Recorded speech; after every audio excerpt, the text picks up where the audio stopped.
bienvenidas a este sexto encuentro del ciclo académico que organizamos la Sociedad Argentina y nosotros.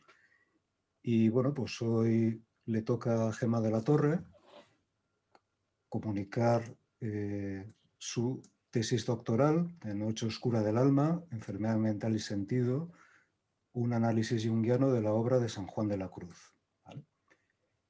Gemma es psicóloga, actualmente es profesora titular de Psicología de las Organizaciones en el grado de Psicología del Centro de Estudios Superiores Cardenal Cisneros, perteneciente a la Universidad Complutense de Madrid. Es socia consultora de TV Tercera Vía, Gabinete de Consultoría Organizacional. Ha sido docente de Psicología de las Facultades de Medicina y Fisioterapia de la Universidad de Alcalá. Está habilitada para el ejercicio de actividades sanitarias. Es miembro de la International Society of the Psychoanalytic Study of Organizations, miembro asociado de la SIGPAG, miembro de la División de Psicoterapia del Consejo General de Psicología, miembro de la sección clínica del Colegio Oficial de Psicólogos de Madrid y miembro de la Sociedad Española de Historia y Filosofía de la Psiquiatría. Sin más, pues si quieres comentar tú, Luciana, alguna cosa, y si no, ya le damos la palabra a Gemma. Como siempre, dar muchas gracias y aprovechar el espacio para decirles que estamos muy contentos, como siempre, de esto, ¿no? De poder hacer este intercambio académico entre dos instituciones que están conectadas gracias a la virtualidad, como hablábamos recién con Gemma, digamos, la parte positiva, ¿no? De no tener que estar viajando y todo lo demás, y poder conocernos así, y bueno, y así generar mayores espacios de encuentro y estimular la investigación, que es una parte tan importante de esto, ¿no? Para poder continuar. Dicho esto, creo que, Gemma, es todo tuyo. Vale. Muchas En gracias. principio, una cosita más, Gemma hará su exposición y al final de la exposición pues abrimos un turno de preguntas y bueno, como ya suele ser habitual, pues vais levantando la mano y escribís en el chat que queréis intervenir y yo estaré atento y os voy dando la palabra. ¿De acuerdo? Vale, pues Gemma, cuando quieras ya tienes la palabra. Vale, muchas gracias. Bueno, pues lo primero de todo, darles las gracias por estar aquí, a las dos asociaciones por permitirme a finales de enero, y a la hora de plantearme qué era lo que presentarles, pues me surgía una duda profunda.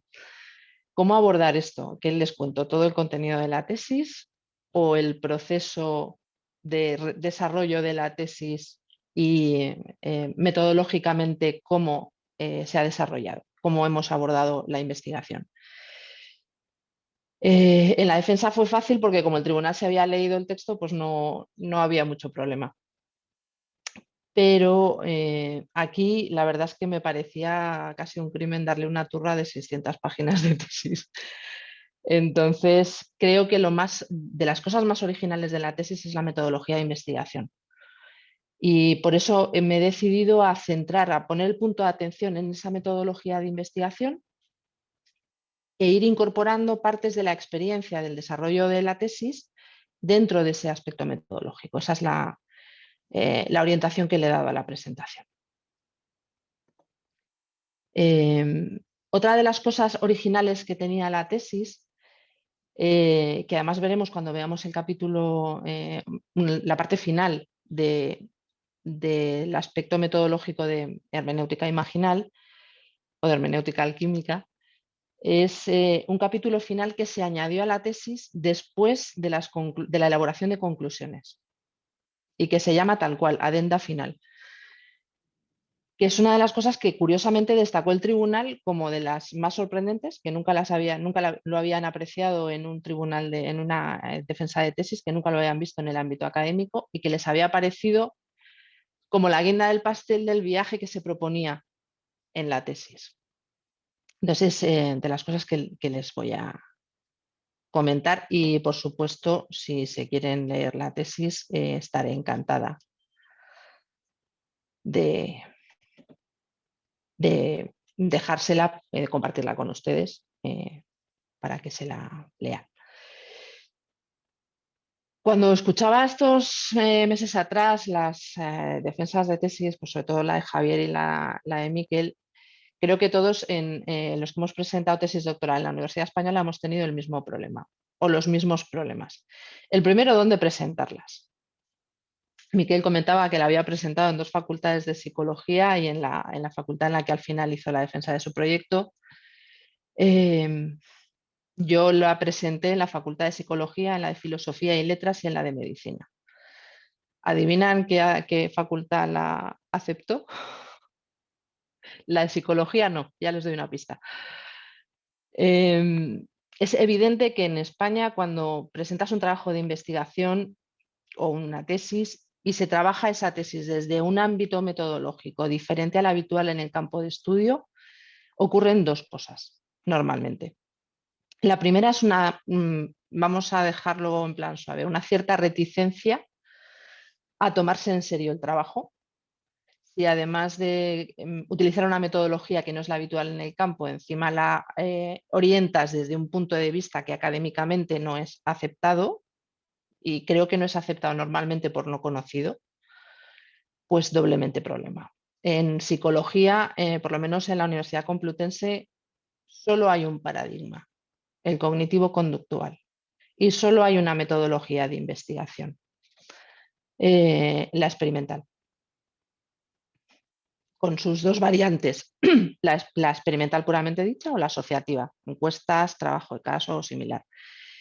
La hermenéutica ni les suena, yo creo que no saben ni lo que es.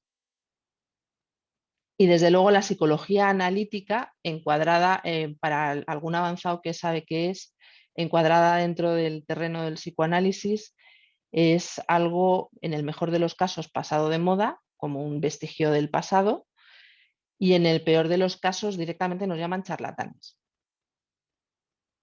Ese es el panorama en la Facultad de Psicología.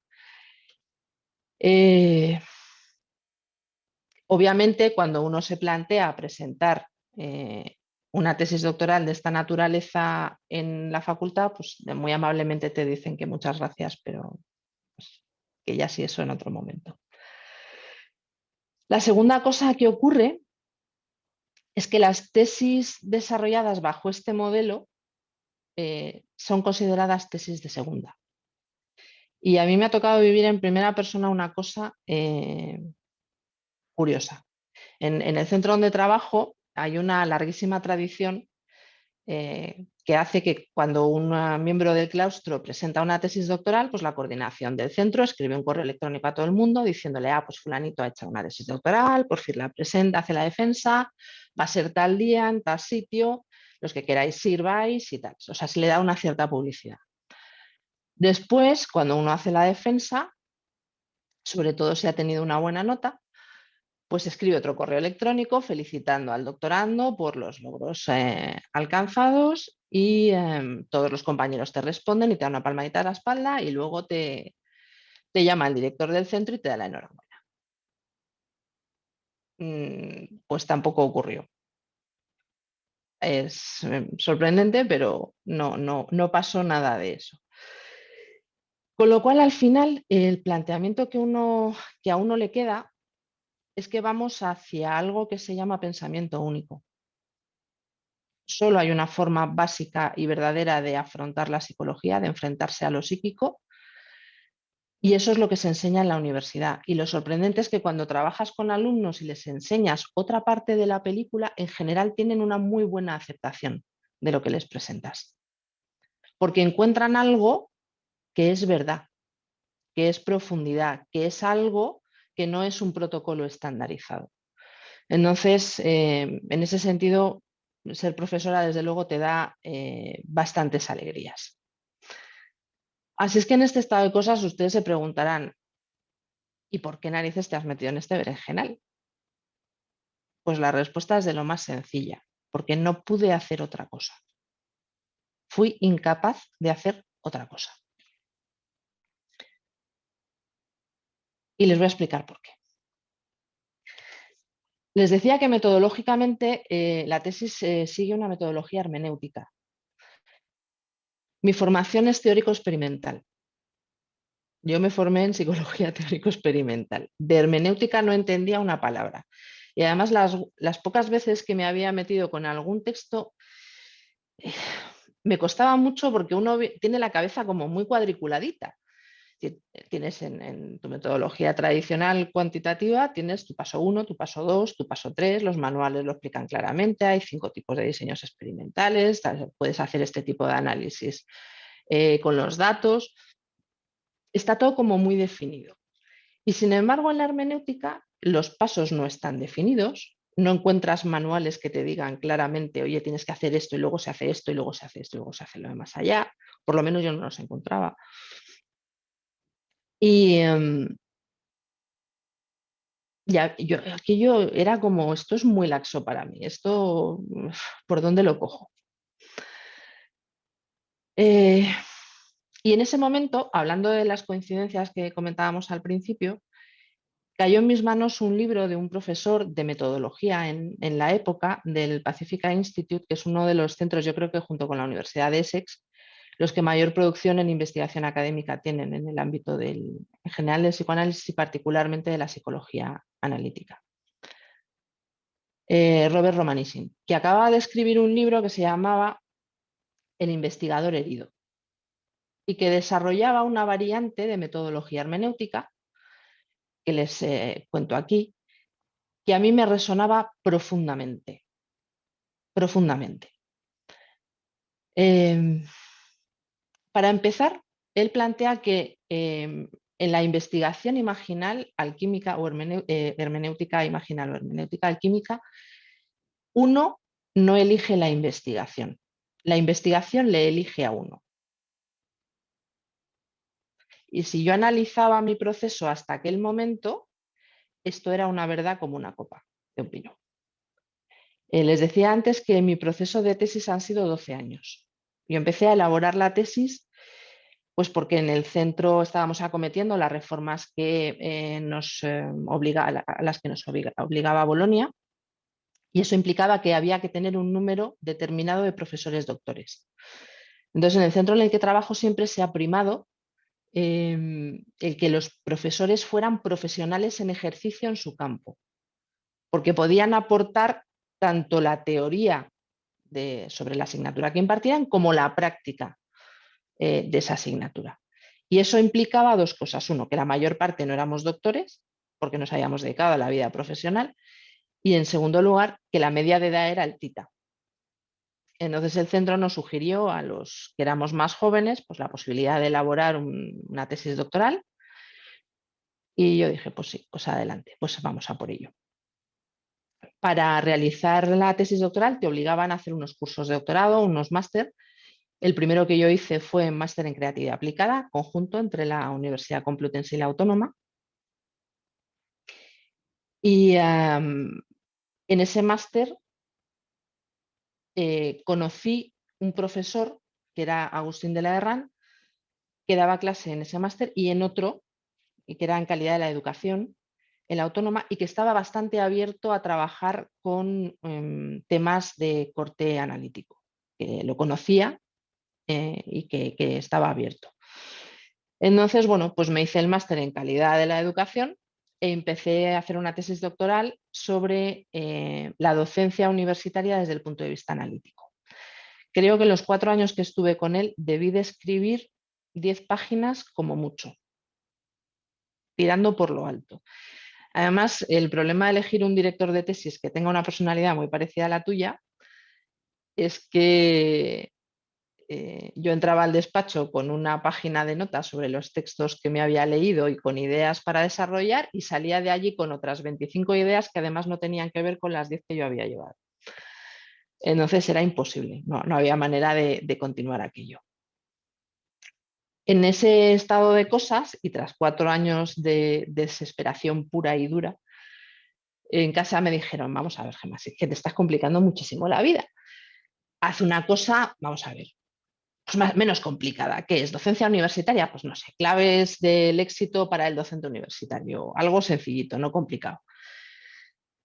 Y lo intenté, créanme que lo intenté con exactamente el mismo éxito que en el intento anterior. Y en ese estado de cosas enfermé. Y me pasé 9 meses inmóvil en la cama con una medicación fuerte intentando evitar la cirugía, porque además la cirugía no tenía, no me daba muy buenas perspectivas a futuro. Y fueron 9 meses de agonía, porque no era capaz de pensar, no era capaz de concentrarme, no era capaz de leer apenas y desde luego no podía salir de casa salvo para las inyecciones y con un dolor considerable. Y en esos 9 meses de agonía, lo único que emergían en mi cabeza eran imágenes de un poema que yo había leído de adolescente en el colegio. Noche oscura del alma de Juan de la Cruz. Una detrás de otra. Cuando terminó ese periodo de 9 meses de maceración, porque no se me ocurre llamarlo de otra manera, me llamó una amiga, la doctora Retamales, y me dijo, oye, ¿sabes que presentan en la Complutense, en la Facultad de Filosofía, una tesis junguiana? ¿Quieres ir a verla? Digo, pues sí, el doctor Ocasiones presentaba su tesis doctoral y allí que me fui a escuchar la defensa. Y en el proceso español uno hace su defensa, que suele ser 20 minutos, media hora, una cosa así. Y entonces el tribunal hace una serie de preguntas, dejan 10-15 minutos para que el doctorando busque sus respuestas y después vuelven a darle entrada, entra el público de nuevo, se responden las preguntas del tribunal y luego ya se reúnen para deliberar. Y en ese periodo de descanso que había entre la defensa y las preguntas, salimos y estuvimos hablando con el director de tesis de Ocasiones. Hablando, pues no sé muy bien por qué salió, de la experiencia que acaba de vivir, de cómo me sentía, de cómo había sido el proceso, de las imágenes que salían de Noche Oscura y que me estaba planteando la posibilidad de hacer una tesis sobre esas imágenes. Y ese me quedó mirando y me dijo, es una tesis preciosa, de ahí sale una tesis preciosa y si quieres te la dirijo. Y yo me quedé así y dije, sí, dice, te veo la semana que viene en mi despacho. El señor en cuestión era mi director de tesis, el doctor Luis Montiel, catedrático de Historia de la Medicina de la Facultad de Medicina de la Complutense. Así es que ya saben que de las 3 facultades en las que presenté el proyecto de tesis, al final lo he defendido en medicina. Y me ofreció el acceso a sus cursos de doctorado, porque el curso académico ya había empezado, sin problemas. Dice, si luego te los piden para la matrícula el año que viene, no te preocupes, yo te los firmo y ya está, y así no pierdes este año entero. Así es que puedo afirmar categóricamente que la investigación elige al investigador. En este caso, la premisa se cumplió perfectamente. Y además, es una respuesta a la historia personal del investigador, a la herida, a eso que uno necesita trabajar, a eso que se me había planteado en esos 9 meses de desesperación. Y además la investigación se planteaba, además la investigación como vocación particularmente, se planteaba como un viaje de transformación. Es decir, lo que el investigador, la investigadora en este caso podía llegar a conocer, cambiaba a la propia investigadora. Es decir, existía una relación dialéctica entre la investigación, el objeto de investigación y el investigador. Con lo cual uno no puede más que definir este proceso como un proceso alquímico en el que uno conoce solo en la medida en que se deja conocer por la propia obra. Es un proceso en el que te desmembras para volverte a construir de una manera reconfigurada, de una manera nueva. Y además me planteaba que la propia obra de Juan de la Cruz de alguna manera estaba planteando lo mismo. Es decir, era como poder ver la realidad, como en las películas, yo recuerdo Las Horas, no sé si recuerdan ustedes, sobre el libro de Virginia Woolf, que son 3 momentos históricos diferentes, pero los 3 están desarrollando la misma historia. Yo tenía esa misma sensación con respecto a la tesis. Eran 3 momentos históricos diferentes, el Juan de la Cruz del siglo XVI, el Jung del siglo XX y la Gema del siglo finales del XX, principios del XXI. Y ambos estaban desarrollando sus propios procesos individuales de transformación.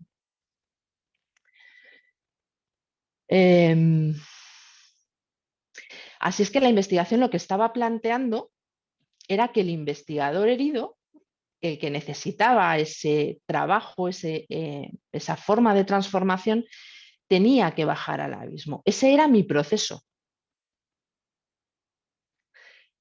Y por tanto, me planteaba que la investigación a menudo comenzaba con ese despertar de la conciencia a la propia pérdida.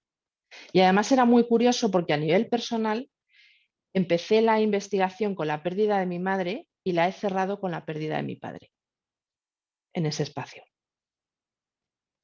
Con lo cual también cumplía de alguna forma esa condición de duelo, de pérdida, de soltar algo para renacer a un algo diferente. Cuando Romanissin se plantea cuál es la hermenéutica imaginal, qué características debe de tener, plantea estas, creo recordar que eran 7, sí, características. La primera es que es creativa, es decir, creativa en el sentido de que tiene que permanecer abierta al diálogo que surge entre la obra y el investigador, permanentemente. De hecho, el título de la tesis es curioso porque se pone al principio, cuando tú desarrollas el proceso de investigación, el proyecto, perdón, tienes que elegir un título de tesis. Y el título de tesis yo no lo he cambiado porque es una pesadilla administrativa cambiarlo. O sea, es para volverse loco. Entonces dijimos, va, dejamos el título como está y cuando acabemos ya vemos si merece la pena modificar ese título. De la intención original de la tesis al resultado final de la tesis, iba a decir que casi no tienen nada que ver. Y es cierto en cierto sentido. Es decir, el principio original era tratar de analizar qué tenía Juan de la Cruz que contar sobre las búsquedas y los encuentros de sentido en la vida que proporcionan equilibrios al individuo para bordear las líneas de la enfermedad mental. Es decir, si yo encuentro sentido a la vida, probablemente tenga menos posibilidades de caer en la enfermedad mental. Al final he acabado abordando los equilibrios y los sentidos, pero a otro nivel completamente diferente, de otra manera completamente diferente. Con lo cual es creativa en ese sentido que estábamos comentando. Ha estado permanentemente abierta a lo que la propia obra iba demandando. Es decir, es escuchar un poco lo que tiene que decirse y dejar al yo un poco separado, un poco, porque al final es una tesis académica, del proceso. Abrir un espacio, como ahora les comentaré, para que lo inconsciente emerja y darle el peso y la carta de realidad que lo inconsciente tiene en la investigación. Por otro lado, tiene que ser dialógica. Hay que practicar la escucha activa. El problema es que la escucha activa no solamente la practicas con tu director de tesis o con las personas con las que hablas de tu proceso de investigación o de tu tema de investigación. Al final practicas la escucha activa con tus personajes interiores, con esos otros de los que les voy a hablar que emergen y que tienen algo que decir sobre la obra en sí. Tiene que ser imaginativa en el sentido de que tiene que dar primacía a lo invisible, a eso que no pertenece al ámbito del yo, pero que está y que ya se había estado manifestando desde el principio, por ejemplo, en la temática, en la lección y en el proceso que les he mencionado un poquito antes. Tenía que ser estética, es decir, tratar de escribir a partir de la experiencia en lugar de escribir sobre la experiencia. Es una tesis vivida, porque he vivido lo que he vivido, he escrito lo que he escrito. Y no he podido escribirlo hasta que no ha sido vivido. Y además lo he tratado de escribir, de hecho me ha supuesto una auténtica pesadilla 2 veces. Lo he escrito en el lenguaje que me pedía lo que estaba escribiendo y después he tenido que acomodar ese lenguaje a la academia. Es decir, he tenido que quitar una parte algo más poética para dejar una parte más teórica. Pero al final he logrado incluir la poesía en otro sitio, de alguna otra manera. Es jerárquica en el sentido de que transmuta todo lo visible en símbolos. Y una de las grandes dificultades es no caer en la tentación de hacer una traducción de los símbolos. Es decir, un poema es un poema y por su propia naturaleza merece dejársele en ese terreno de una existencia no interpretada. Es como la necesidad de acunar lo que el poema dice sin necesidad de racionalizarlo. Y a esto me ha ayudado la posibilidad de ponerlo en diálogo con otra obra que tiene una naturaleza similar, que es el Libro Rojo. Es espiritual porque la investigación puede, y de hecho se ha convertido en parte de un proceso de individuación del mío, en continua construcción, y es recreativa, es decir, nunca está terminada. De hecho, otra piedra con la que me he peleado ha sido los tiempos. Cuando yo empecé hace 12 años, tú tenías el tiempo que quisieras para desarrollar tu tesis doctoral. En el último programa de investigación en el que he desarrollado la tesis, pues eso ya no es posible. Tienes 3 años para elaborar una tesis doctoral con posibilidad de 2 prórrogas máximo. Yo he agotado los 5.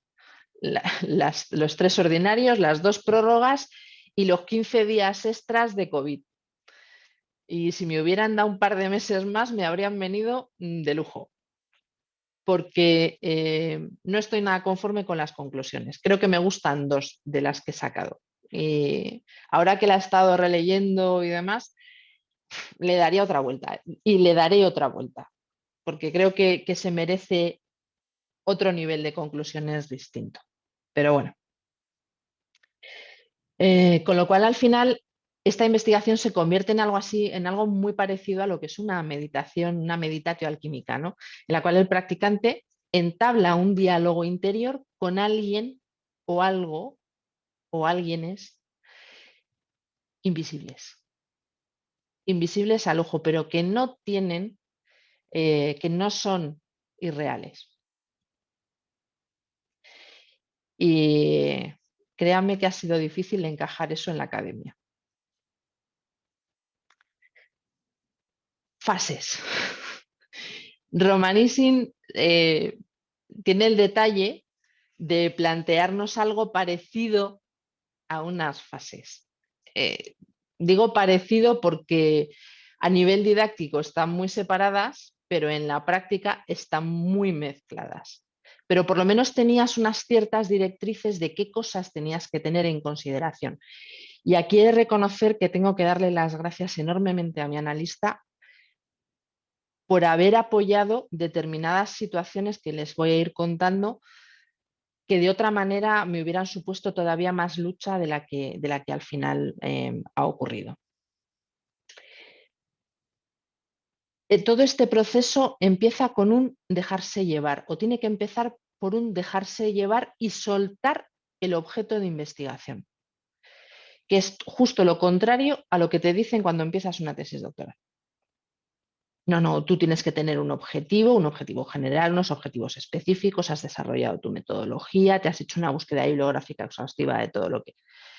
Esa es una parte, pero cuando esa parte está, tienes que soltarla, porque si no se convierte en algo rígido. Entonces, en ese dejarse llevar al final la investigadora lo que tiene que hacer es renunciar a todos los esquemas que tiene, a todas sus preconcepciones, para empezar a conectar con los hilos más sutiles que te conectan con la obra y darles la carta de realidad y de crédito que se merecen, que no es, para mí no ha sido fácil. Les vuelvo a repetir que mi formación proviene de otro ámbito completamente distinto. Entonces esto ha sido un acto de fe en toda regla. Voy a irles contando un poquito cada fase un poquito más detalladamente. La primera era crear una especie de espacio ritual del sueño.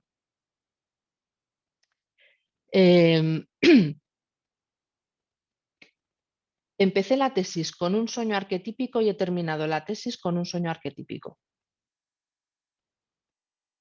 Y lo tengo cristalino. Eso, el crear un espacio en el que lo onírico tiene algo que decirte, el ser consciente de que eso que surge en determinados ámbitos internos tiene que ver con tu trabajo de investigación y que la obra en sí te está diciendo, te está hablando hacia dónde quiere moverse, qué es lo que necesitas salir, dónde te estás quedando corto, en dónde tienes que profundizar, cuándo estás errando tu tiro, cuándo estás perdiendo la sintonía con el trabajo. Eso ocurre en los sueños. En mi caso ha ocurrido en los sueños.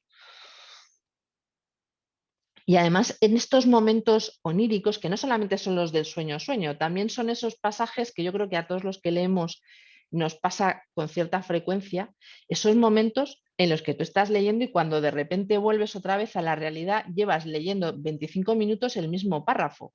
Y lo peor es que no sabes de qué está hablando el 25 párrafo en el que te has quedado parado. Eso está apuntando algo sobre el texto que no has leído y sobre a dónde ha ido tu mente en el espacio en el que te ha estado ocurriendo eso. Además, eso son momentos de descanso de alguna forma de la investigación, para que otras cosas a otros niveles vayan emergiendo, concretamente en el sentido inconsciente. Y además permite mover el terreno de la investigación a la profundidad, bajarlo de la mente a la profundidad. Y que después emerja de la profundidad de nuevo a la superficie. Y lo manejes incorporándolo, dándolo cuerpo, colocándolo en el papel. Así es que también en cierta medida los sueños liberan al investigador de la carga de la investigación, que es pesada. Y te liberan del peso de ser el autor de la investigación, porque eres el autor de la investigación solo a medias. Hay otros extraños que están participando en esa investigación. Y los sueños son la forma en la que el alma de la investigación convierte las concepciones del yo que han entrado en funcionamiento en fantasías. Y esas fantasías son lo que hace de puente entre el yo y lo inconsciente. Eso es lo que une dos ámbitos de realidad completamente distintos.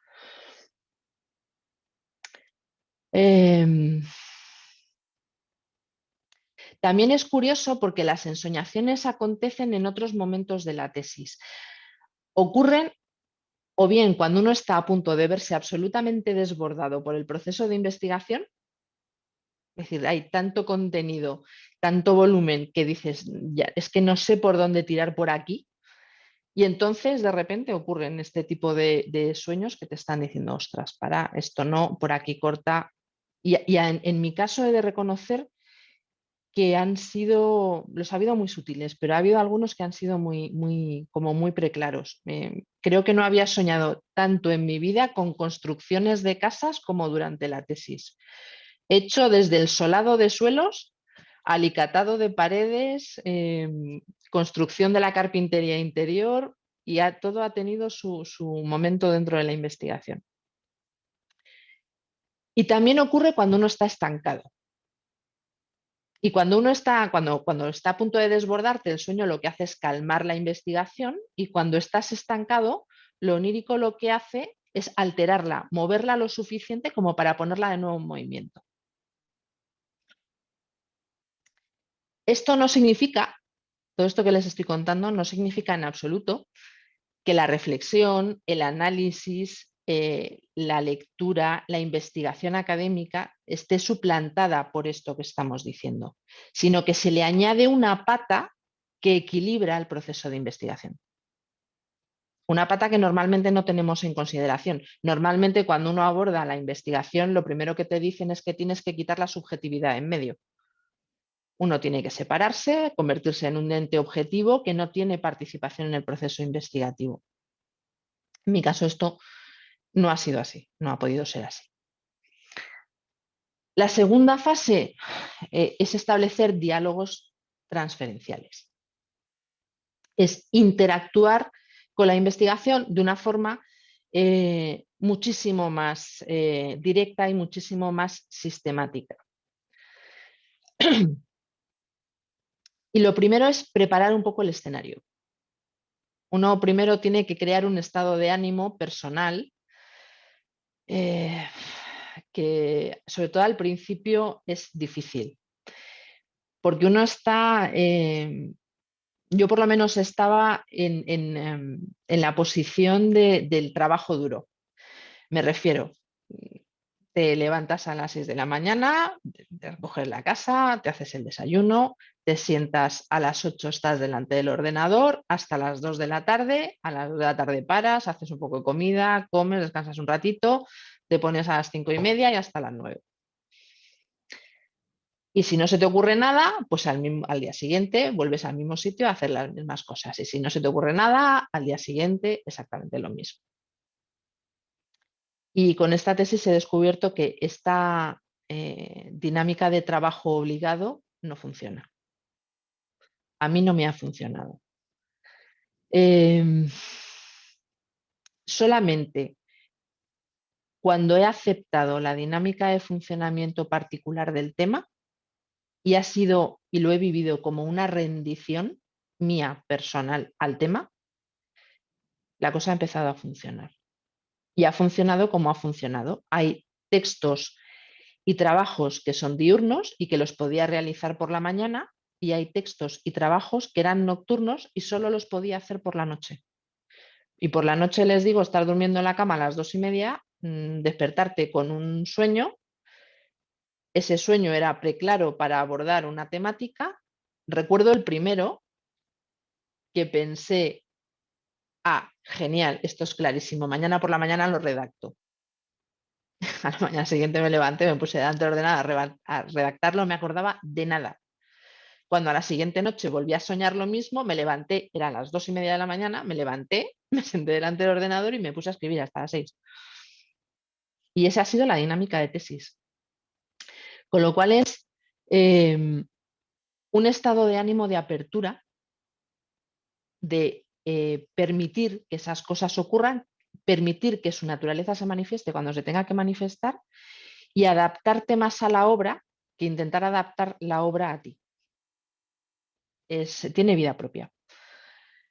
También los sueños pueden desafiar y suelen desafiar los complejos personales que apuntalan y que profundizan la relación inconsciente del investigador con la investigación, y además amplían el alcance inconsciente de la obra. Yo creo que en una tesis doctoral en cierta medida es como un iceberg. Uno ve una parte, pero luego tiene una parte sumergida que es mucho más profunda y tiene mucha más envergadura y mucho más calado que la parte que se ve por arriba. Y además comparte la posibilidad de diferenciar lo que la investigación quiere para sí misma de lo que el investigador quiere que sea la investigación, o de lo que el investigador busca en la investigación. Entonces, este campo de transferencia es un lugar intermedio en donde la imaginación como forma de aproximación y como forma de conocimiento juega con las posibilidades de la obra. Y para eso uno tiene que entender que la imaginación es una forma legítima de conocimiento. Tiene que entenderlo y tiene que aceptarlo. y no es fácil. A mí no me ha resultado fácil. Normalmente uno cree aquello que puede medir, que puede calcular, que puede observar, y eso es lo que define como objetivo. Y los sentimientos, las imágenes, las fantasías, las intuiciones se consideran subjetivas y por tanto no válidas.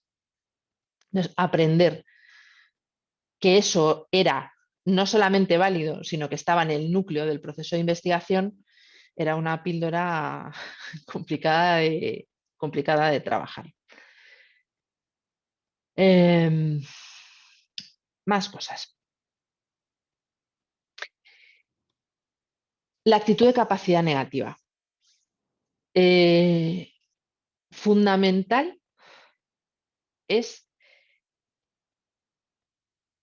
la capacidad para sostener lo insostenible, de permanecer en la incertidumbre, en los misterios, en lo no evidente, en las dudas, la capacidad de no intentar razonar absolutamente todo, de no buscar hechos y relaciones causales en todo. Eso ha sido también complicado, pero en realidad en la capacidad de sostener esta tensión realmente es en donde surge lo nuevo. Solo en la capacidad de sostener la ansiedad, la angustia, en la capacidad de atender a la experiencia tal y como se iba experimentando, sin juzgar la verdad o la validez o incluso los significados. Simplemente yo me acordaba de una persona a la que le tengo mucho cariño, de Paz Jauregui, que me decía, tienes que acunarlo, y me hacía el gesto. Y lo tienes que acunar, no interpretarlo, no llevarlo a ese nivel. Preguntar primero qué significa el sueño antes de haber entendido la presencia, al final es negarle al sueño su propia cualidad de misterio y de ambigüedad y la riqueza que ese misterio y esa ambigüedad tienen y aportan al trabajo de investigación. Así es que, de alguna manera, esta actitud de capacidad negativa es una especie como de antídoto a la impaciencia. La tesis es un ejercicio de paciencia infinito, en el que permitimos que el significado se vaya desplegando a partir de la presencia y de la atención que se le presta a su ritmo. Y no se impone, ese sentido no se impone, sino que surge, y surge habitualmente como sorpresa, cuando menos te lo esperas.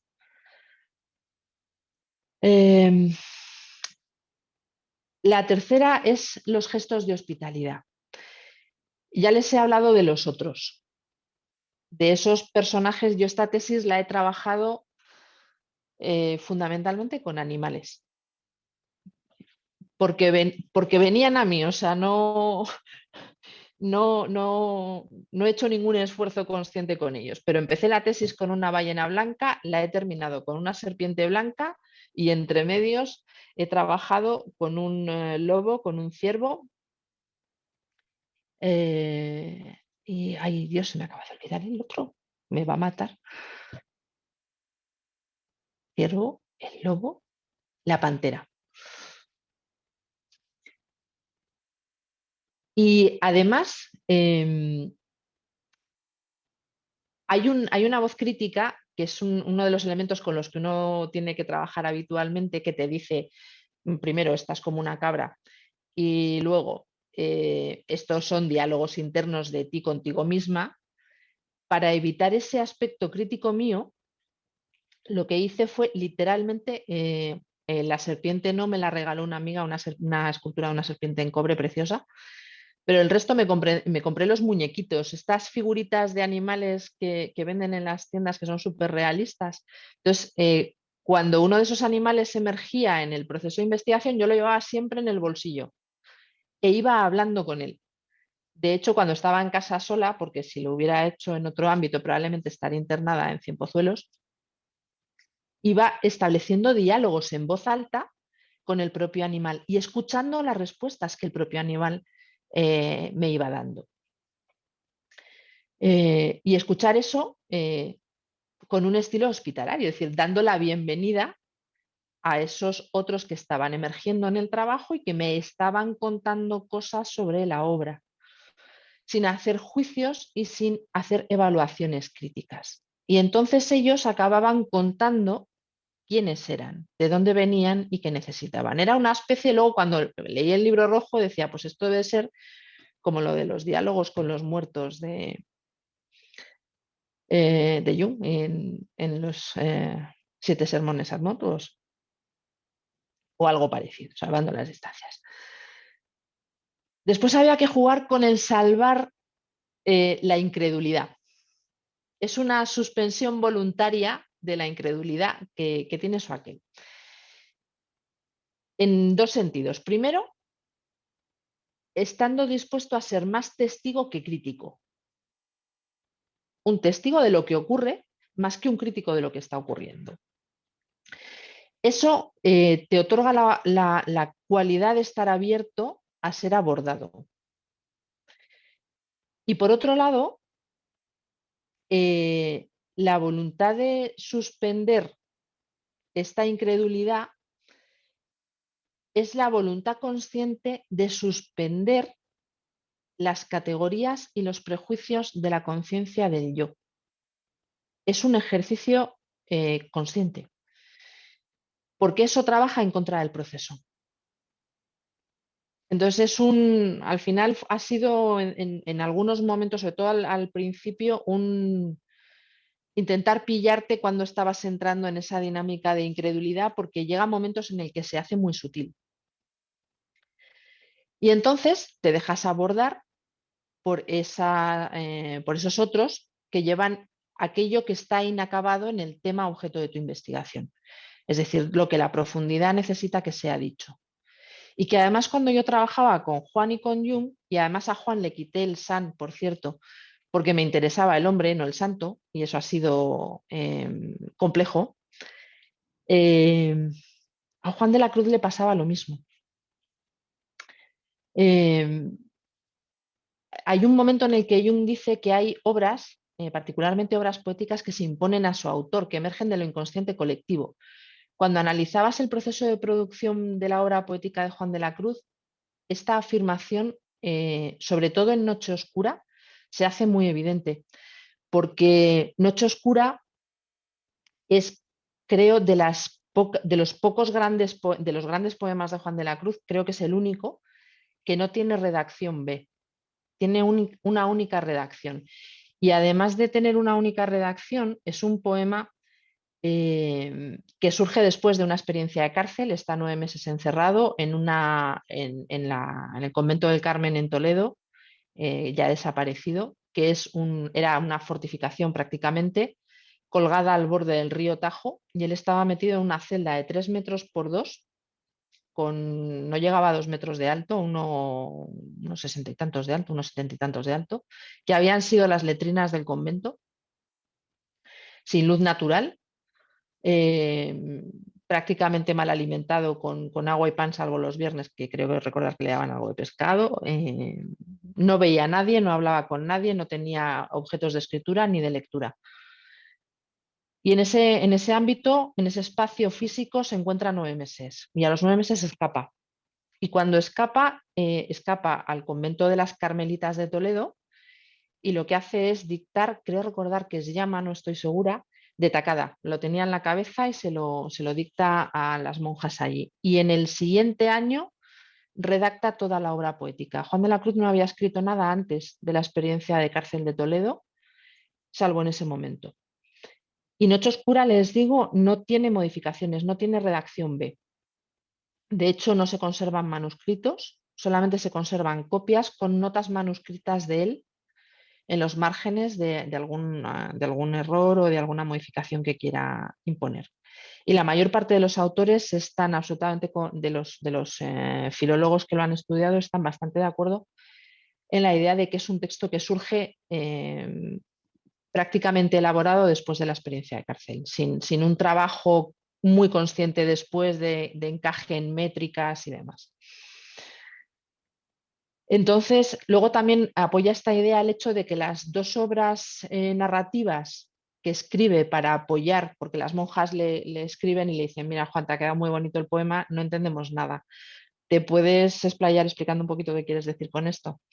Y el hombre lo intenta 2 veces en un texto que se llama Noche Oscura y en otro texto que se llama Subida al Monte Carmelo, que no acaba ninguno de los dos.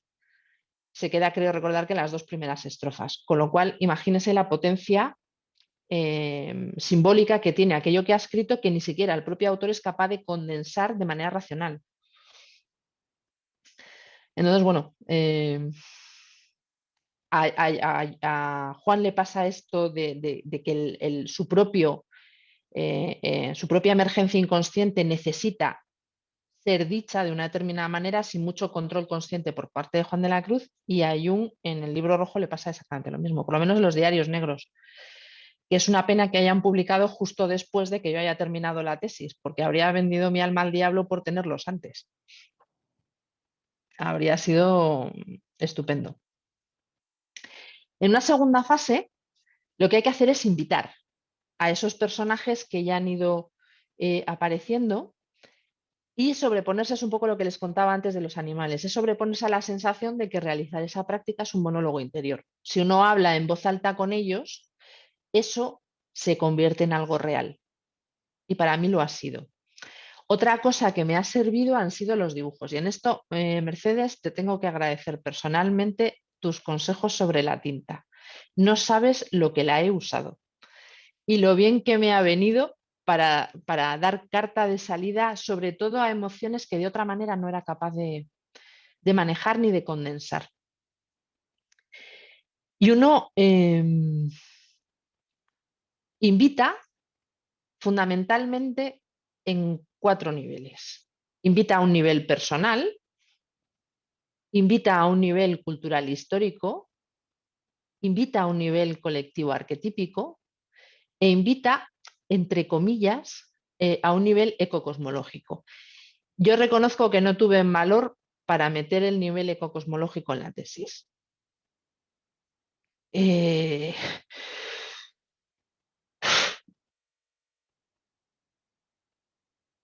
Me pareció demasiado fuerte para meternos en el ámbito académico, ya estaba tensando la cuerda bastante. Entonces aproveché para meter los niveles anteriores y aquí entendí que esta invitación y estos personajes, entre otras cosas, lo que hacían era ayudarme a diferenciar lo que aportaba la obra de la obra misma, que era un elemento importante.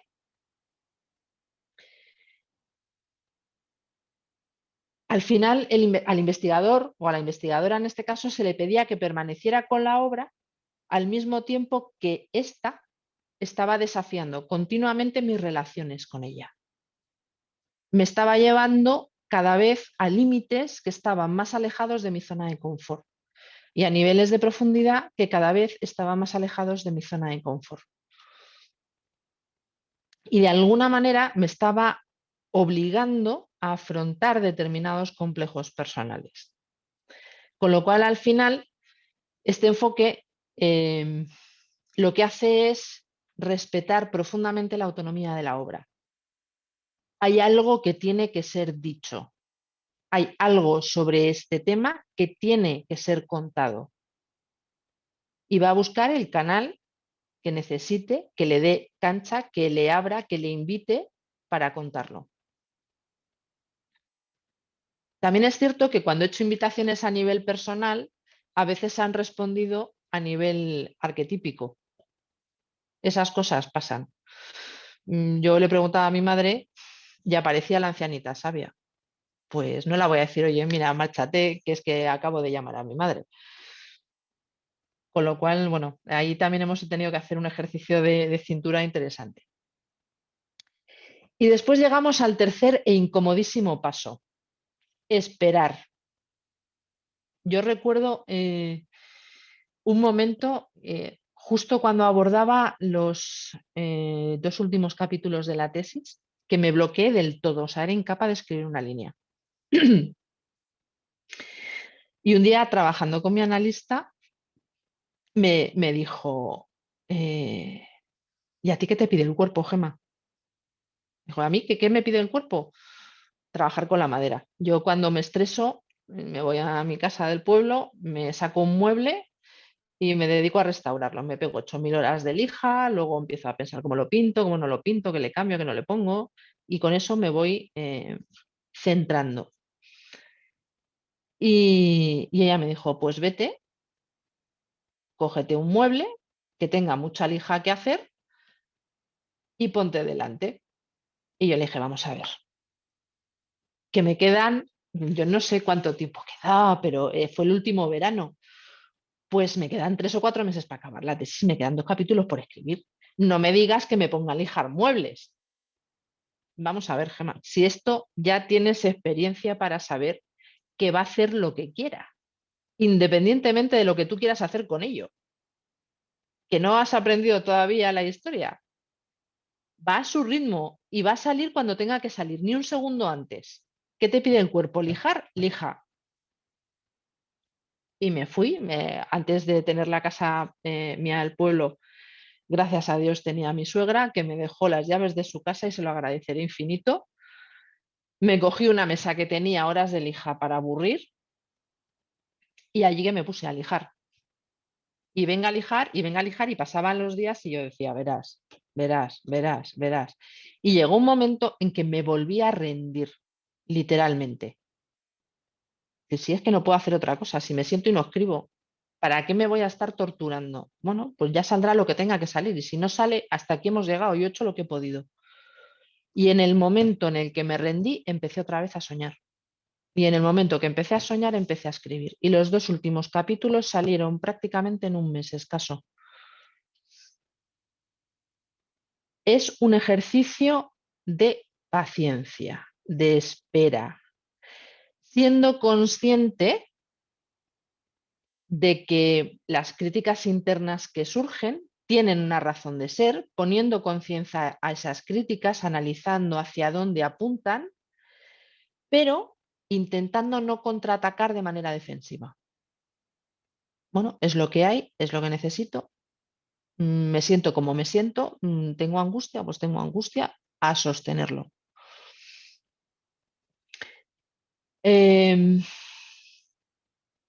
Me pregunté muchas veces, aprendí a preguntarme muchas veces quién estaba haciendo esas críticas, quién se estaba torpedeando, y a veces las respuestas fueron sorprendentes. También es cierto que hay veces que uno espera pensamientos que emerjan, pensamientos conscientes como más elaborados, más concretos, más claritos. De esos han surgido pocos. Para mí, lo que ha surgido o las formas en las que se han manifestado esos surgimientos han sido estados de ánimo particulares, sensaciones corporales, algunas imágenes en un sueño. En fin, ese tipo de cosas. Y entonces, pues lo único que queda es darle la bienvenida, entrar en ello en vez de evitarlo, que ha sido otro de los grandes aprendizajes. Que hay ansiedad, pues a meterse en la ansiedad a tope y a ver a dónde te lleva la ansiedad. Entrar en ello tanto como fuera posible y rendirse, en lo que les decía al principio, entregándome al estado de ánimo que fuera, al sentimiento que fuera, y esa entrega es lo que al final ha permitido que emergiera un gesto, un sentimiento, una orientación, una imagen, lo que fuera, que permitiera avanzar la tesis. Gemma, un Sí. momentito. Calcúlate más o menos como 20 minutos más o algo así como máximo, ¿vale? Vale. Vale. Más cosas.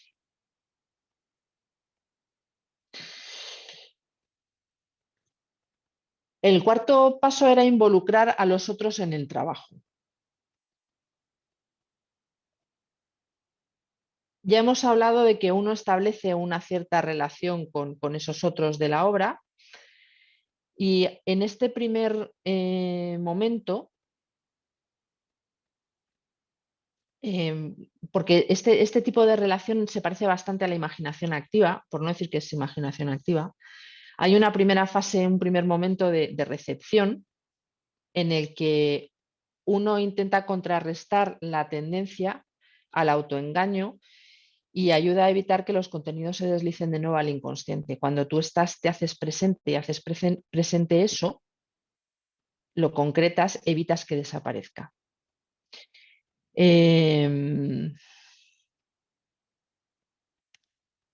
Voy quitando cosas. En esta fase vuelves a entrar otra vez con esa actitud que hablábamos antes de practicar la suspensión voluntaria de la incredulidad, que es importante. Vuelves a estar en el punto de ser más testigo que crítico, es decir, estás presente sin juzgar ni evaluar. Y entonces los otros con los que el investigador está encontrándose en esos diálogos imaginarios son los que proporcionan y constituyen la profundización del trabajo. Y también nos permiten una posibilidad de diálogo para que el trabajo pueda ser abordado, desafiado, ampliado, profundizado, cambiado en un momento determinado. El segundo momento ya es un momento crítico. Y el primer momento además es curioso porque si nos damos cuenta a nivel consciente en la sociedad en la que nos movemos, la apertura al otro, a lo que el otro tiene que decir en términos generales cada vez es menor. Yo a veces cuando escucho a la gente en conversaciones o debates en la universidad o incluso en los programas de televisión, hay una cerrazón a escuchar la posición del otro tremenda y una limitación de la apertura a la verdad que el otro está viendo absoluta. Y sin embargo la investigación lo que habla es justo de lo contrario. El segundo momento ya es el crítico, pero no es una crítica de lo que se ha visto en el primer momento. Lo que se hace es adoptar una postura crítica hacia el contenido de lo que ha emergido. ¿Qué es lo que está diciendo de la obra? ¿Cómo se relacionan esas producciones, esos dibujos, esas pinturas, esos diálogos que se han tenido, en mi caso con los animales, con la obra? ¿Qué aportan? ¿Qué dicen? ¿Cómo los encajo? Ese es un trabajo de reflexión. Es donde empieza a entrar la reflexión de una manera más potente. Y además, yo suelo trabajar a dos momentos diferentes. Desde que emergen las figuras, los otros, los diálogos, los sueños, hasta que trabajo reflexivamente con ellos, dejo un espacio de tiempo, mínimo de 2 o 3 días, porque necesito que estén flotando en mi interior de alguna manera, antes de meter algo de mente consciente. Porque si no tengo una tendencia tremenda a irme a la interpretación. Entonces, la idea era llevar la imagen, el sueño, la emoción o lo que fuera caminando a mi lado. De hecho, la imagen que me viene siempre a la cabeza es como tenerlo como un fondo de pantalla. Está como aquí detrás y ahí está, lo dejo sin darle muchas vueltas y me acompaña. Y a los 2 o 3 días ya me siento de una manera más elaborada a trabajar con ello.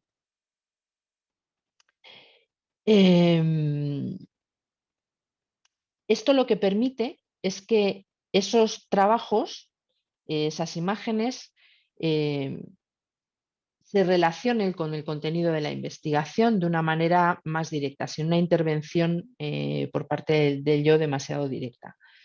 Y después, es un ciclo que va elaborándose de manera repetida.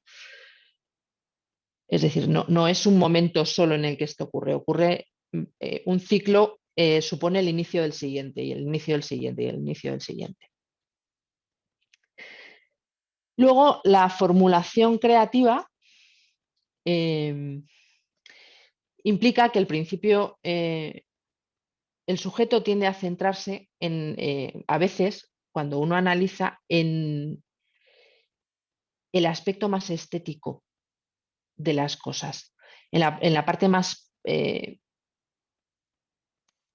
sí, más artística, más estética, no se me ocurre otra mejor forma de definirlo. Y el peligro de esa tendencia estética es la sobrevaloración del valor formal o artístico de la producción que está uno analizando, particularmente se está analizando una obra de arte. Entonces, al final, la libido se desvía del objetivo de la función trascendente, de ese sostenimiento de opuestos y de esa creación de algo nuevo, hacia problemas puramente estéticos de la producción artística. Y eso es un problema. ¿Qué ocurre con la segunda vía, que sería el segundo momento de esta mirada crítica? La comprensión, uno se centra en el significado de aquello que está aconteciendo. Pero claro, si te centras demasiado en el significado de lo que estás aconteciendo, el peligro es sobrevalorar el contenido de modo que se pierde el carácter simbólico de aquello que está emergiendo. Entonces, al final se trata de intentar manejar las dos patas con un cierto grado de equilibrio. Es decir, no dispararnos ni para un lado ni para el otro. Lo suyo sería que hubiera una cierta alternancia entre creación y comprensión, que fuera la cosa alternándose de manera consecutiva.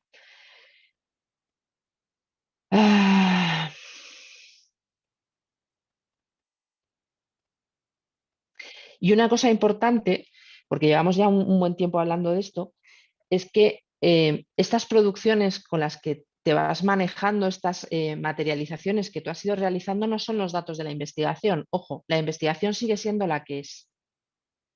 Esto aporta, son caminos que te conectan con los aspectos más desconocidos de las obras. Son como portales hacia posibilidades que de otra manera no te hubieras podido imaginar sobre el trabajo. Pero no son los datos del trabajo de investigación exactamente.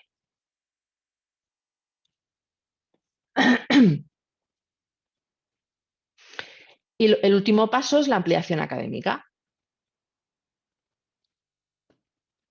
Aquí ya nos metemos en el trabajo con datos de una manera más formal. Es decir, lo que hemos hecho es tener una actitud para incorporar una parte que normalmente no se tiene en cuenta en la investigación, es una apertura a la experiencia de lo inconsciente. La pregunta que surge es, ¿cómo incluyes esto en el trabajo de tesis? ¿Qué metes de todo este material en la tesis y cómo lo metes?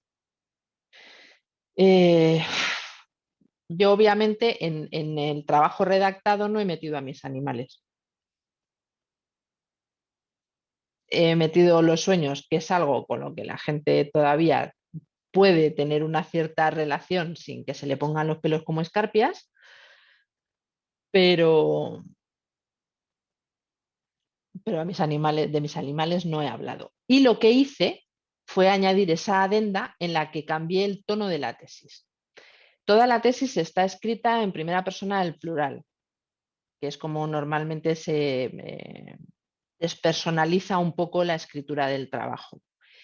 Y en la adenda final lo que hice fue escribir en primera persona del singular y explicarlo. Lo que les voy a contar ahora no se puede escribir separado de la identidad del autor, porque lo que les estoy contando es cómo ha transformado todo este trabajo a la autora a lo largo del proceso de investigación. Ese es el contenido de la adenda final.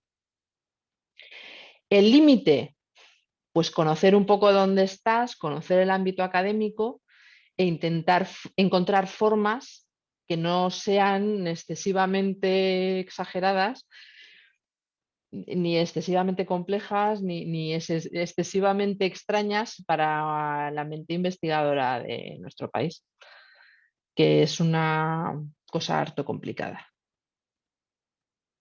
El trabajo puramente con los datos ha sido un trabajo hermenéutico. Y aquí, como les decía al principio, mi desconocimiento profundo de la hermenéutica al comienzo de la tesis me hacía pensar que la hermenéutica era solamente la parte amarilla, la hermenéutica romántica. Es decir, el texto se puede interpretar como te dé la gana y no hay problemas. Toda significación es válida, que a mí me parecía un relativismo caótico tremendo. Por otro lado está el otro extremo de la hermenéutica positivista, en modelo univocista, en el que el texto posee un significado que es el que el autor le da y a través del trabajo de investigación en hermenéutico uno puede llegar a encontrar ese significado. Exactamente. Que a mí, en el caso de Juan de la Cruz y de Jung, me parecía imposible. Para empezar, porque es imposible, por muchísima contextualización histórica que tú hagas, meterte en la mente de alguien que vivió en el siglo XVI en Castilla. Y menos de un señor que además era huérfano y que vivió unas experiencias que yo no he vivido ni de lejos. Entonces, yo tenía claro que la parte positivista no era viable. Tampoco me parecía muy bien que la romántica fuera tan laxa. Y encontré a un investigador mexicano, a Mauricio Bechot, que desarrolla un modelo analógico en el sentido de analogía, en el que lo que trata es de buscar una interpretación equilibrada, asumiendo que es imposible conocer completamente el significado de un texto. Y entonces me permitía estar en este punto. Al final, los textos dialogaban entre sí y ambos dialogaban conmigo. Y esa era la parte más interesante, es la parte de la investigación en la que yo me he centrado. Obviamente, cada autor emite, codifica, da intención, emite un mensaje específico, pero ese mensaje no es accesible para mí. Yo no puedo entrar en la mentalidad de Jung, ni puedo entrar en su entorno social, ni puedo entrar en su cultura, ni de lejos, ya me gustaría. Ni puedo entrar en la mentalidad de Juan de la Cruz, en su entorno social, en su educación o en su cultura. Sí puedo hacer una aproximación, pero tengo que asumir que es eso, una aproximación. Y que al final la lectura es tremendamente subjetiva. Es mi lectura. Las operaciones hermenéuticas, vamos mal de tiempo. Estoy por saltármelas. No sé si les interesa mucho o me las puedo pasar. Básicamente la idea es que uno se tiene que distanciar del texto de alguna manera, porque el texto tiene una triple autonomía. Desde el momento en que es leído ya no le pertenece al autor. Desde el momento en que es leído desde diferentes culturas ya no pertenece a la cultura del autor ni a la intención del autor. Con lo cual, ese distanciamiento de la obra y de la intencionalidad de la obra, lo único que puede producir en principio son malas interpretaciones. Entonces, partiendo de esa idea, lo que hacemos es acercarnos. Como soy yo el que se expone al texto, yo me aproximo a él con mi propia subjetividad. Y es un momento subjetivo. Tratando de alcanzar un cierto grado de conciencia de mi condicionamiento subjetivo, psicológico y social. Y por eso hay un cierto proceso de descontextualización en el distanciamiento y otro de contextualización en el acercamiento. Es un movimiento de ida y vuelta, de vaivén. Después está la operación de aproximar la comprensión y la explicación en la captación del sentido del texto, es decir, algunos se han distanciado demasiado de la explicación, pero se pueden comprender múltiples sentidos en el texto.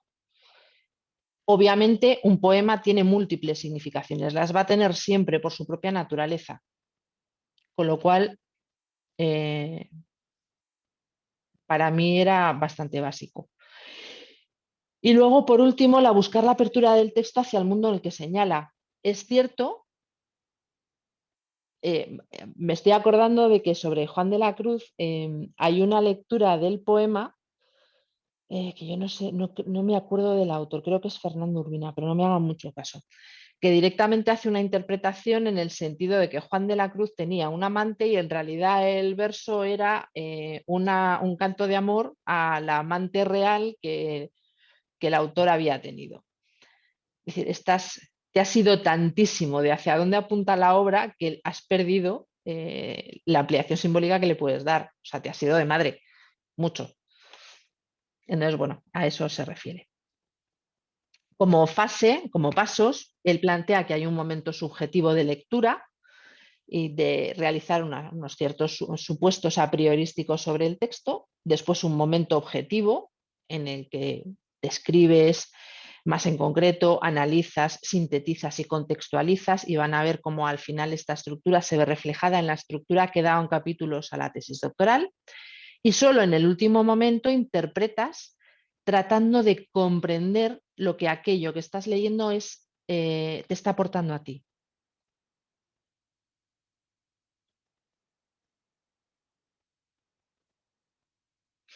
Con lo cual, la estructura de la tesis al final quedó de la siguiente manera. Primero, una contextualización histórica necesaria, y además yo me he llevado gratas sorpresas en la contextualización histórica. He descubierto una España que ni me imaginaba que existía en el siglo XVI.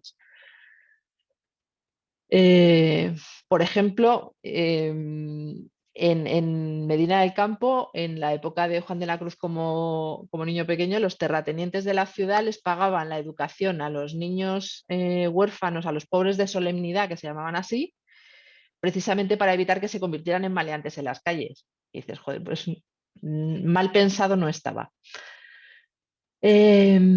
Después intenté entender cómo era la estructura religiosa en la España del siglo XVI, cómo desacralizada estaba la sociedad, cómo era el momento, porque es el momento de la reforma y la contrarreforma,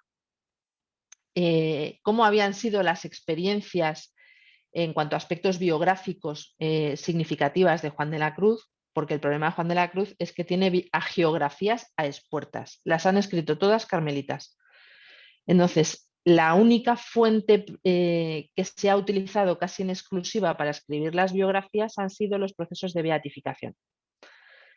Juan de la Cruz ha dejado muy pocas obras manuscritas.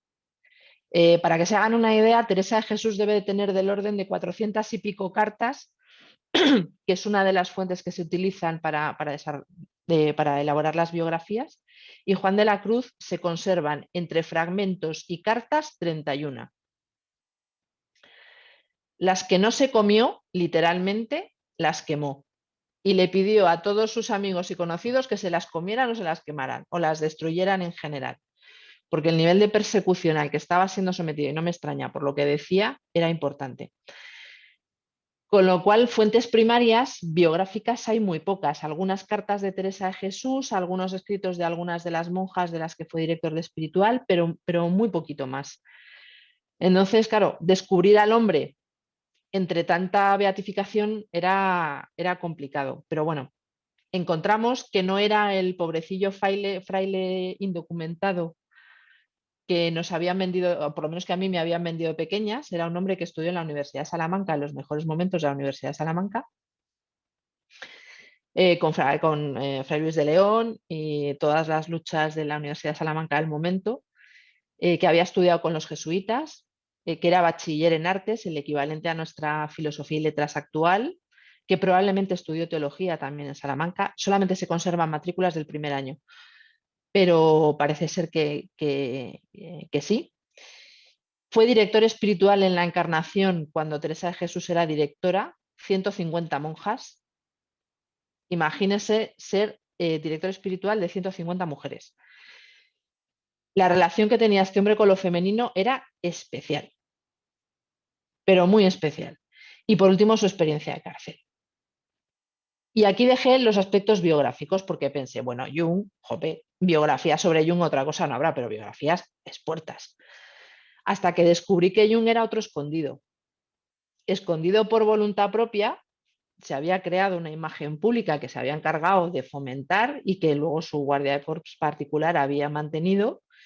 Y en las biografías más actuales sigue habiendo enfrentamientos encarnizados, pues estoy pensando en el de Deidre Blair con Sonu Samdasani, por ejemplo, que se han llamado de todo menos bonito. Entonces, claro, encontrar al hombre en todo este aspecto tampoco era fácil. Una de las críticas que se le hizo a la tesis doctoral fue que no hubiera una contextualización histórica del siglo XX. La tesis doctoral tal cual está tiene 600 páginas. Si hago una biografía de Jung y una contextualización histórica del siglo XX, pues se convierte en la enciclopedia británica. Entonces, bueno, en algún sitio tenía que cortar y mi director de tesis dijo, por aquí. Luego, el marco de comprensión, lo que hice fue empezar, y ahí iba la tesis tirando por donde ella quería.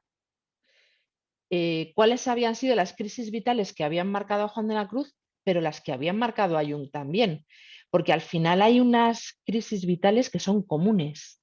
las experiencias son similares. El acercamiento a la muerte, por ejemplo, la inminencia a la muerte, las relaciones con lo femenino son muy particulares.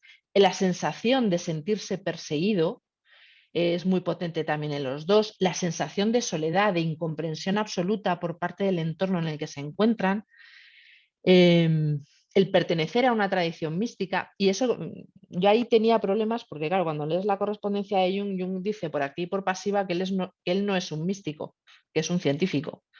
Pero bueno, Peter Kingsley se ha sacado por ahí unos cuantos libros que dicen que se encuadra perfectamente dentro de la tradición mística occidental perdida y no tira muy lejos. Y luego los procesos de trabajo con las imágenes interiores. Son para no perdérselos los comentarios de Juan de la Cruz a Teresa de Jesús cuando Teresa le habla de sus visiones. Y Juan le dice, relájese, cálmese, esto hay que tomárselo de otra manera, no tiene que darle tanto bombo hacia afuera, las tiene que recoger, tiene que vivirlas, tiene que sentirlas, tiene que trabajar con ellas. Me decía, jo, qué bueno. Y después me metí a explicar un poco en psicología analítica cuál es la visión de lo sagrado, cómo se entiende lo sagrado desde la visión analítica, qué influencia tiene en el proceso de individuación lo religioso, qué es lo luminoso, cómo se entiende, y cómo se relacionaba lo religioso y lo sagrado en Jung y las noches y la visión antropológica de San Juan de la Cruz. Y entonces me topé con el libro rojo. Y me di cuenta que se podía hacer una cosa porque de alguna manera los ponías enfrente y se hablaban el uno al otro. Y a mí aquello me recordaba cuando en el Prado te hacen estas exposiciones estupendas de diálogos entre Velázquez y Picasso y te ponen a las señoritas de Aviñón y las meninas una enfrente de la otra.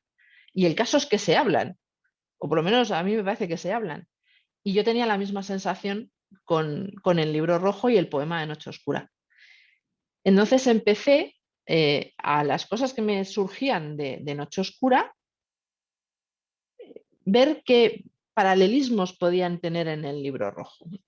No exactamente de una manera muy consciente, pero el caso es que iba encontrando pasajes en el libro rojo que parecían contestar. Y luego Juan volvía a contestar a Jung y Jung volvía a contestar a Juan. Entonces estableció un diálogo ahí realmente muy interesante. Después elaboré las conclusiones, que ya les digo que es lo que me parece más cortito de la tesis, tal cual están elaboradas ahora, y esa adenda final en la que explicaba cómo había alterado no solamente mi concepción de la psicología analítica o de la poesía de Juan de la Cruz, sino cómo había alterado mi concepción de mí misma, de quién era yo, de cómo era mi proceso vital, de cuáles eran mis creencias religiosas, de cómo entendía la vida.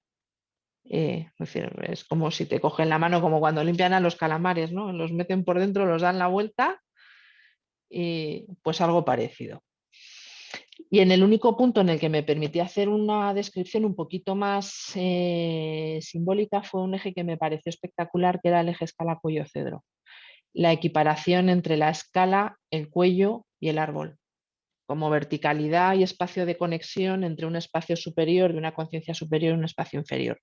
Porque al final ambos autores acaban hablando de un proceso, de un tipo de proceso de individuación, de la nequia, que es un proceso que va por la profundidad, que no es el viaje del héroe, que va muy por debajo, que no es para todo el mundo, pero que es interesante.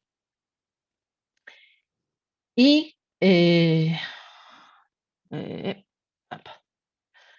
encontré similitudes, a veces resumir del libro rojo me resultaba muy complicado, pero hay un poemita de Juan de la Cruz que está en este dibujo de aquí, que tampoco es manuscrito suyo, es una copia eso sí, es una copia autorizada notarialmente de 50 años después de su muerte. Pero este poemita viene a contarlo ahí.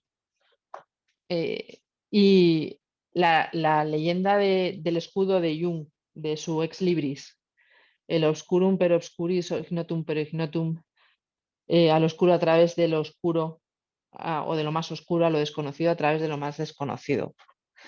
Y Juan te dice, para venir a gustarlo todo, no quieras tener gusto en nada. Para venir a saberlo todo no quieras saber algo en nada. Para venir a poseerlo todo no quieras poseer algo en nada. Para venir a serlo todo no quieras ser algo en nada. Para venir a lo que no gustas has de ir por donde no gustas.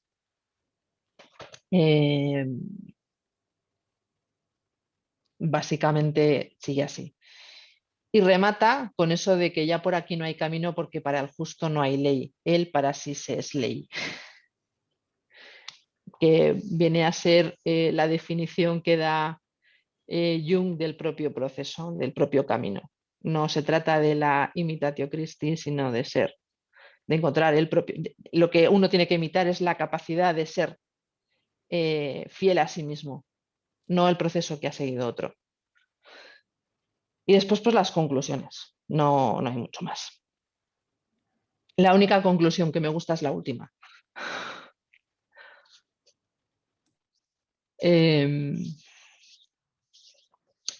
Y yo por mi parte les diría que guardaran el secreto, que es lo que decía Juan. Y aquí estoy dispuesta a sus preguntas. Vale, Gemma, gracias por la exposición. Y ahora pues podemos pasar a las preguntas o intervenciones que queráis hacer.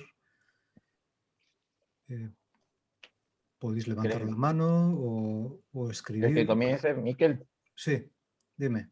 Ok.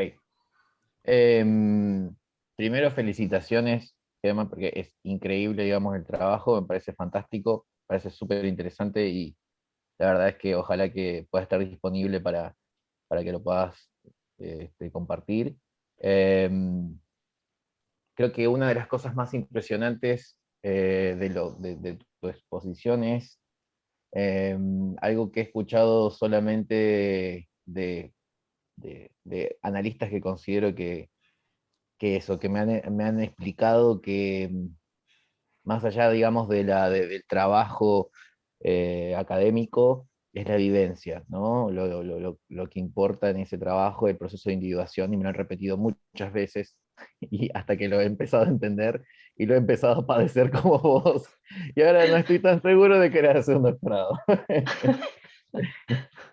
Pero es que realmente es increíble, es increíble, es increíble porque es eso sumado obviamente a tu trabajo, de tu proceso terapéutico, ¿no? Que ha posibilitado también, me imagino, acompañado en esto, que es una experiencia súper fuerte. Y me parece súper interesante porque a lo mejor nosotros cuando trabajamos en los primeros años con los chicos más jóvenes y las chicas más jóvenes, lo que sucede es que, bueno, que estamos más bien como en esto de lo académico, ¿no? O sea, es difícil dentro del ámbito universitario poder explicarles que una cosa así es posible y es tan transformador. Así que yo la verdad totalmente agradecido por esto, porque es brindarse y es también exponerse de una manera, de una sensibilidad enorme. Muchas gracias. Gracias, Luciano. Te diré que mi analista, cuando estuve discutiendo con ella lo de la adenda final, me dijo, no lo hagas, no lo hagas, que es exponerse mucho. Pero es que no tenía sentido desarrollar metodológicamente la tesis como lo había hecho y al final no dejar traslucir nada de la parte imaginal de la tesis. Entonces, sí fui cuidadosa en lo que contaba, pero sí tenía que poner algo de mí. O sea, si no, no. Y fue una sorpresa por parte del tribunal, porque es una de las cosas que más valoraron. El que hubiera tenido el valor de hacerlo y lo que se contaba. Y de hecho, describieron la tesis como una guía para un viaje. Mm. Y hubo algún valiente que se la leyó 2 veces. La catedrática de Salamanca de Historia de la Medicina se la leyó 2 veces, Berta.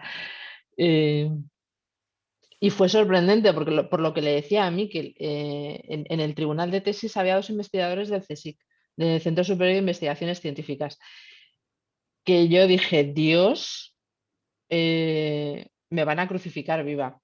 Porque además en la Facultad de Medicina son famosos por los tribunales, porque destrozan las tesis y a los doctorandos.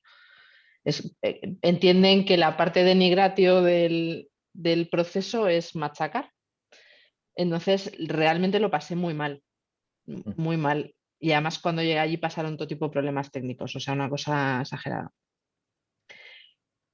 Pero fue muy sorprendente la respuesta del tribunal. Entonces, a mí lo que me ha quedado es una tortura profunda durante 5 años y un disfrutar del último mes, mucho. Y yo se la recomiendo a todo el mundo. O sea, es un proceso que uno debería de pasar. A veces los procesos más interesantes no son los más agradables de principio, pero luego tienen un punto. Y a posteriori tienen una lectura espectacular. O sea, creo que sabiendo lo que sé ahora, la volvería a empezar. Excelente. Por mí, dejo abierto a otras preguntas. Hay bastantes comentarios que te agradecen la exposición y personas que están haciendo investigaciones que se han sentido muy identificadas con cosas que has ido comentando de tu proceso, y en general se ha entendido todo muy bien porque no hay demasiadas preguntas. Bueno, sí, José, sí. José, puedes hablar. Bueno, Gemma, felicitarte por la tesis y por cómo la has planteado, porque es muy interesante y arriesgado hacer un trabajo de este tipo, ¿no? Realmente el mismo nombre de la obra y el trabajo de Juan de la Cruz es eso, una noche oscura del alma constante, ¿no? En lo depresivo, en lo clínico, en la terapia de los pacientes, en el proceso y en toda investigación. Con lo cual, acercar de esta manera, rompiendo el discurso del paradigma último tan cerril, ¿no? Y tan monotemático, pues es valiente e interesante. Luego me ha encantado que tu director de tesis fuera Luis Montiel, porque justamente yo lo conozco de algunos libros de él, gracias a una analista mía junguiana, Beatriz Jessic, que es íntima de él también y me comentó la autoría y he podido leer con él temas de estos y le escribí. Es una persona muy interesante y unos libros muy interesantes que tiene, con lo cual creo que has tenido un director de tesis muy adecuado. Y de nuevo aquí creo que el inconsciente te ha buscado los elementos necesarios. Del todo. Luis ha sido, aparte de que sabe infinito y más allá, es la persona más accesible que te puedas imaginar. O sea, es de ese tipo de personas a las que le llamas un fin de semana, oye Luis, estoy perdida, y te dice, espérate, que hacemos una videoconferencia en 2 minutos. ¿Has pensado si puedes ir por aquí? A mí me ha servido, además tiene mentalidad, es especialista en medicina romántica alemana y tiene mentalidad teutona. A ver, esto es muy bonito, es muy interesante, se te va a ir mucho la tesis por aquí, corta. Esto, hazte un cuaderno de temas interesantes a desarrollar a posteriori. Esto se te va a ir, esto por aquí no. En los momentos de mayor desesperación, decir, no voy a acabar la tesis ni muerta, o sea, en la vida. Que sí, mujer, que sí, que sale, que ya verás cómo sale, que aquí hay una tesis, que tú tranquila, que dale tu tiempo. Eso en un director de tesis es un regalo del cielo, pero del cielo. En temas, en partes de la obra de Jung que estaban, que en la traducción castellana no se podían entender muy bien, se cogía el texto en alemán. A ver, aquí dice esto, esto, esto. Cuando hablamos de los tiempos del inconsciente, Edinger sabes que siempre habla del kairos, por ejemplo. Claro, él me decía, yo he estado preguntando en filología clásica aquí, kairos no existe como tal, esa concepción no existe. Hay, si te digo la verdad, se me ha olvidado el nombre, aerostos o algo así se llama, que es ese equivalente. Esa idea y esa búsqueda me la hizo él. No hables de esta manera porque esto es inexacto, tienes que meter esto, esto está mal copiado en otros textos, esto está mal traducido, aquí tienes que entender esto tú estás interpretándolo como un acontecimiento sincronístico, no lo es. Es decir, ha sido, estoy absolutamente segura que sin él no hubiera sido imposible. Y prestarte el apoyo a hacer algo tan extraño en el ámbito y protegerte administrativamente de lo que había alrededor, que eso tiene su aquel también. Pues sí, pues enhorabuena. Ahora lo importante, como otros compañeros, es la opción a acceder a tu tesis, en PDF o como sea. Sí, yo encantada. Una vez presentada yo no tengo problema, la tengo en PDF, o sea que si Miquel me dices cómo te la paso o te la paso directamente por correo y la... Sí, me la pasas o si tiene, o si está en algún repositorio de la universidad y hay un link, también se puede descargar de allí. Como Pues quieras. debería de estar en el repositorio de la Complutense, lo miro. Sí, yo la mía la tengo puesta ahí, la que me ha pedido le he pasado el link y ya está. Pero Sí, porque a mí me pidieron copia, o sea que tiene que estar. sí, seguro que estará depositada, pero a lo mejor tarda un tiempo y si quieres, si no está, me la mandas por PDF y la remito a la gente. ¿Vale? Mm. Hay una persona, Vicente García, que... ¿Quieres hablar, Vicente? ¿Lo preguntas tú mismo? Básicamente quiero saber sobre los animales simbólicos que usó, porque todos los animales pueden decir lo que pueden decir lo que la filosofía no puede decir. Pues te diré, mi tesis empezó con una ballena blanca, soñé con ella. Entonces soñé que buceaba, estaba en un océano profundo y estaba con mi analista al lado. Estábamos buceando a pulmón. Y nos paramos delante de la ballena y yo en ese momento tuve la absoluta certeza de que ella podía en cualquier momento, con un movimiento suave de cola, sacarnos del planeta. No es que era un elemento, era un espacio a respetar en profundidad, porque de naturaleza, o sea, sin una intencionalidad de ningún tipo, su propia energía, su propia dimensión, su propia naturaleza, podían contigo en cualquier momento, incluso aunque estuvieras, en mi caso, buceando con un analista. Entonces me advirtió del peligro de la profundidad. Creo que uno de los riesgos que se corre, aparte de otros, uno de los riesgos para mí importantes era que en el espacio de lo luminoso uno tiene tendencia a quedarse enganchado dando vueltas. Es como una vez tuve una experiencia luminosa y te quedas ahí y no sacas nada de eso, no construyes nada a partir de eso. Y de que a veces se respeta poco lo inconsciente, que si iba a trabajar con lo inconsciente tenía que respetar lo que lo inconsciente es y tenía que tratarlo de una manera muy especial. Y esa convicción profunda me la dio ese sueño. Fue como una llamada de alerta a donde me metía y a la actitud que tenía que tener donde me metía. En otros momentos, me estoy acordando, por ejemplo, del ciervo. Hubo momentos en los, además era un ciervo muy peculiar porque iba vestido con un traje de Armani. Y él me dio el punto seguridad. Cuando yo hablaba con él, sus respuestas habituales me inducían a pensar que iba bien por donde iba. Y cuando no iba bien, él se giraba. O sea, la imagen que yo tengo era de darse la vuelta. Entonces me iba marcando como límites en momentos determinados.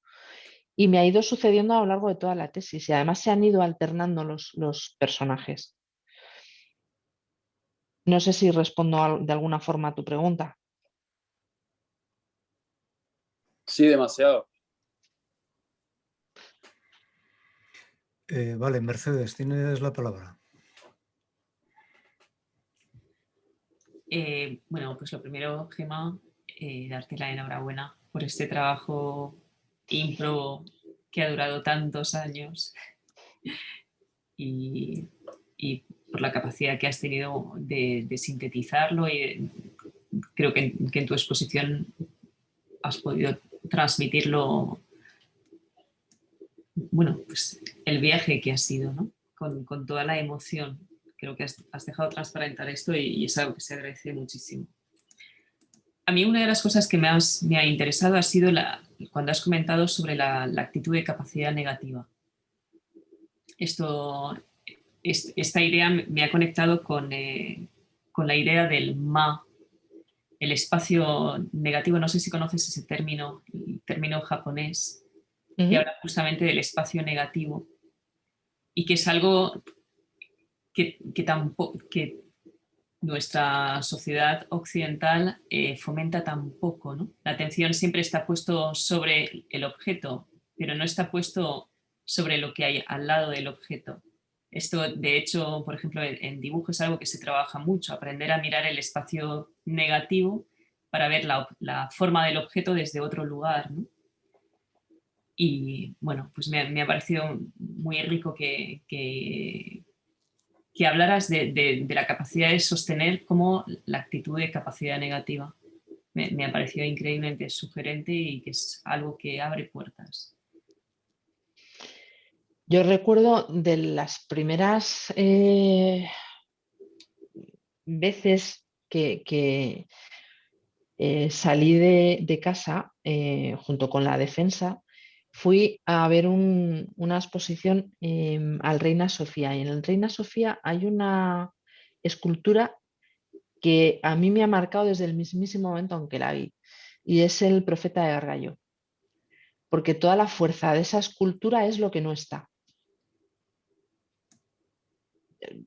La impresión, a mí además tenerla delante, todo el espacio vacío que contiene, las pocas líneas que tiene la escultura, es lo que le da esa potencia dramática tan salvaje que tiene aquello. Y eso me indujo a pensar, a intentar centrarme tiempo después, recordando esa imagen, en ese espacio negativo de sostenimiento.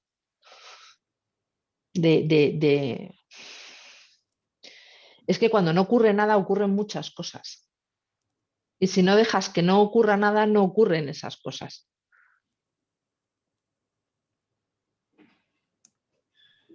Muy bien traído.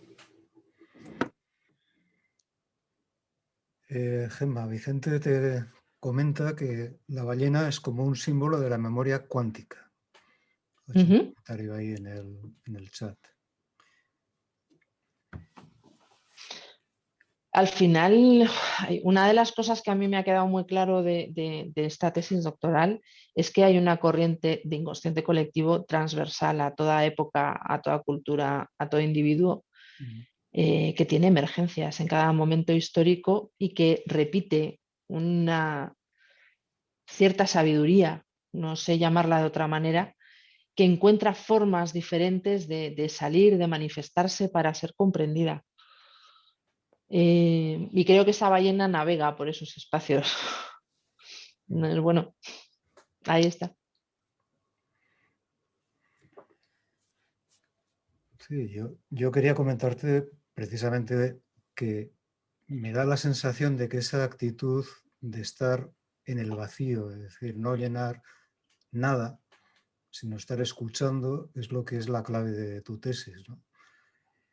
El hecho de pues, estar en una escucha activa, ¿no? A que llega, y a partir de ahí ir construyendo pues, el tejido de toda la tesis. Luego, escribas lo que escribas porque estás en un ámbito académico, en el fondo eso es un poco la fachada que requiere la presentación, pero en el fondo la dirección ha estado porque has estado activa a estar a la escucha, ¿no? Y a mí me ha parecido magistral el poner a dialogar a Jung y a San Juan de la Cruz. Quiero decir que atreverte a escuchar eso, ¿no? Es decir, poner a dialogar y a escuchar, me parecía como la guinda a lo que he entendido que ha sido la actitud que has tenido, ¿no? Porque eso es bastante interesante, que puede surgir de ese diálogo y escucharlo, ¿no? Que vaya surgiendo, ¿no? Entonces me ha parecido la parte más interesante de lo que has expuesto, ¿no?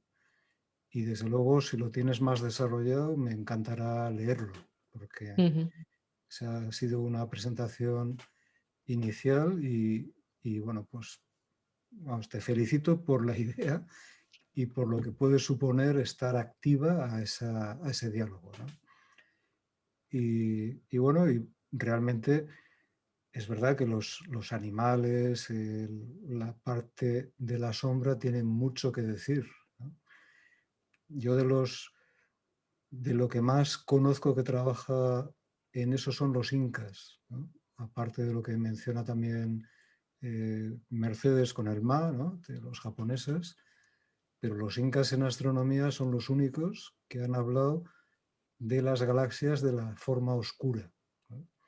Entonces, la Vía Láctea para ellos tiene galaxias de luz y galaxias de sombra, ¿no? Entonces, bueno, pues, justamente ese aspecto de la sombra que para ellos es más importante que la luz, pues también en astronomía pues, lo relacionamos con la materia oscura y la materia blanca, ¿no? Entonces, es cierto que en el fondo lo oscuro, el estar atento a lo que surge del oscuro, es lo que yo creo que marca la actitud básica en la individuación, en el trabajo de la tesis. Y bueno, no había visto realizar una tesis como la has hecho tú en este aspecto, ¿no? Entonces, bueno, pues por eso también me ha encantado y te felicito y desde luego, claro, me imagino que la experiencia personal en este recorrido es enorme, ¿no? Y los cambios, por eso entiendo también que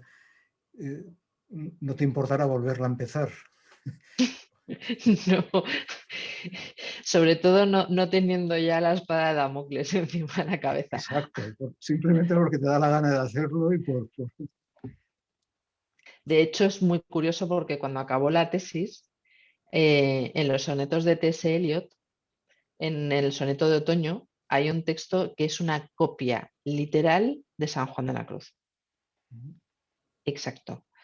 Pero es que lees a María Zambrano y María Zambrano habla de la mística de una manera que te pone los pelos como escarpias, también muy cerca de la idea junguiana y de este aspecto oscuro.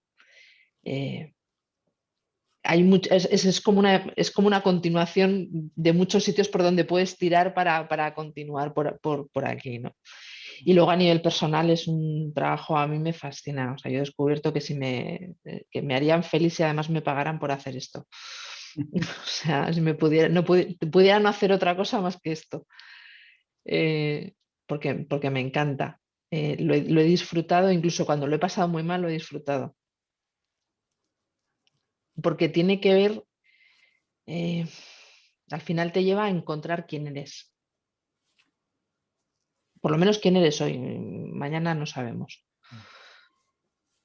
Y a ese punto sí me ha llevado. Y lo del espacio negativo, Juan de la Cruz, es que cuando habla de la noche, que además es algo que se me había olvidado comentarte, José, es uno de los principios fundamentales que yo me planteé en la tesis, por encima de cualquier otra cosa, era despatologizar, como fuera. Es decir, toda lectura psicológica que haya escrito sobre noche oscura va siempre encaminada o bien a definirla como una depresión endógena, o bien a plantear que los místicos estaban un poquito mal de la cabeza y que necesitaban ayuda psicológica urgente. Y yo tenía muy claro que no hablaban de eso, que Juan no estaba hablando de eso ni de lejos, que estaba hablando de un proceso de nada, de silencio, que se produce a nivel interno y que es el espacio en el que uno puede dejar emerger algo, una profundidad que le pertenece, que le es intrínseca a uno mismo. Solo en ese espacio. Entonces él en el poema está hablando de ese espacio, no me acuerdo exactamente cómo es el verso, increíble pero cierto después de 5 años. Es algo así como, en parte donde nadie parecía, habla. Y al final te suelta la frase dejando mi cuidado entre las azucenas olvidado. Joder, es que te quedas así como, es esa sensación de abandono. Y en ese abandono estás protegido, estás cuidado, estás siendo de alguna forma. Todavía me ponen los pelos como escarpias. O sea que sí, volvería a empezarla. Y conectando con lo que dices, yo estoy notando últimamente más pacientes que están viviendo situaciones muy similares a esto, de esa soledad, del silencio obligado, de separar, y vienen aterrorizados por una tensión interna, por unas cargas que no se pueden conectar. Y empiezan a hablar de estar enfermos, de estar locos, de estar poniéndose locos, y el planteamiento es otro, de tener una crisis forzada de silencio, de parar y de vacío. O sea, con lo cual es importante calmarles con eso. Claro, Que acepten ese silencio, ¿no? Tan intenso. es un abrazar el silencio. Y además es que no hay paz hasta que no lo abrazas.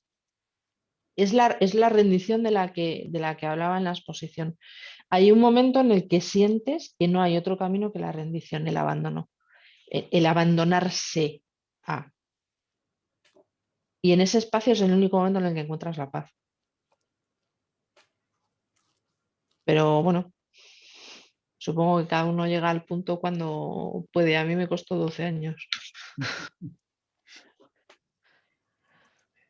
Y supongo que lo perderé y lo volveré a encontrar y subes y bajas y vuelves y le das otra vuelta de tuerca a la cosa. Vale, no hay ninguna palabra más, pero bueno, podéis Dejar fluir. dejar fluir, eso es. Dejarse fluir. Claro, el Tao. Si es que al final, si uno analiza las místicas, yo recuerdo un viaje que hice a Ávila. Ávila antes de la pandemia tenía un bonito museo sobre la mística. El museo estructuralmente es interesante de ver, porque la construcción en una de las paredes son como varias plantas y desde la planta sótano a la más alta hay un árbol invertido. Y en todas las ramas aparecen espacios diferentes de la mística, de distintas culturas, de distintas orientaciones. Al final beben todos del mismo espacio. Son formas de traducir esa experiencia de la profundidad en distintas lenguas, en distintas culturas, pero la idea es la misma, la sabiduría es la misma.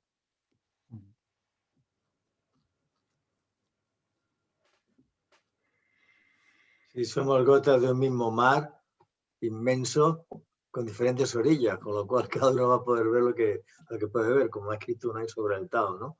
Es lo mismo, estamos ahí, o el maestro Edgar, ¿no? Cuando describe ciertos aspectos que se conectan mucho con el sufí. El maestro Edgar es muy cercano al sufí, como San Juan de la Cruz en otros aspectos también directamente, aunque cambie el lenguaje. Hombre, es que San Juan de la Cruz en lenguaje, por ejemplo, tiene conexiones con Rumi a expuertas. O sea, sí, muy marcadas. Claro.